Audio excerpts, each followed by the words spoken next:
বাংলাদেশে চাকরিতে কোটার সংস্কার চেয়ে মাঠে নেমেছিল শিক্ষার্থীদের নিয়ে গড়া বৈষম্য বিরোধী ছাত্র আন্দোলন। সেই আন্দোলন দমাতে শুরু থেকেই মারমুখী ছিল পুলিশ। আইন শৃঙ্খলা বাহিনীর ব্যাপক দমন, নিপীড়ন আর ধরপাকড়ে ছাত্রদের আন্দোলন গণ আন্দোলনে রূপ নেয়। এরপর সেই কোটার আন্দোলন গিয়ে ঠেকে এক দফা সরকার পতনের আন্দোলনে। সেই আন্দোলনের মুখে গত 5ই আগস্ট শেখ হাসিনার পদত্যাগ ও দেশত্যাগে ভেঙে পড়ে পুলিশের চেইন অব কমান্ড।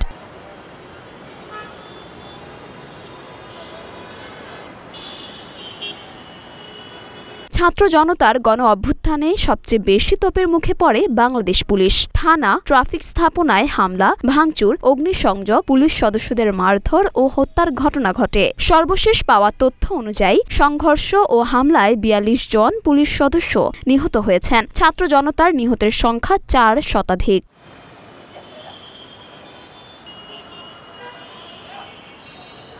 আইন শৃঙ্খলা পরিস্থিতি স্বাভাবিক রাখতে ও পুলিশকে স্বাভাবিক কার্যক্রমে ফেরাতে ইতোমধ্যে উদ্যোগ নেওয়া হয়েছে। পুলিশ সদস্যরা বলছেন, স্থাপনার ক্ষত না হয় সরানো যাবে, বিকল্প স্থাপনায় কাজ শুরু করা যাবে। কিন্তু সাধারণ পুলিশ সদস্যদের মনে যে ট্রমা, ভীতি আর হৃদয়ের ক্ষত, তা কতদিনে কাটবে সেটাই এখন গুরুত্বপূর্ণ বিষয়।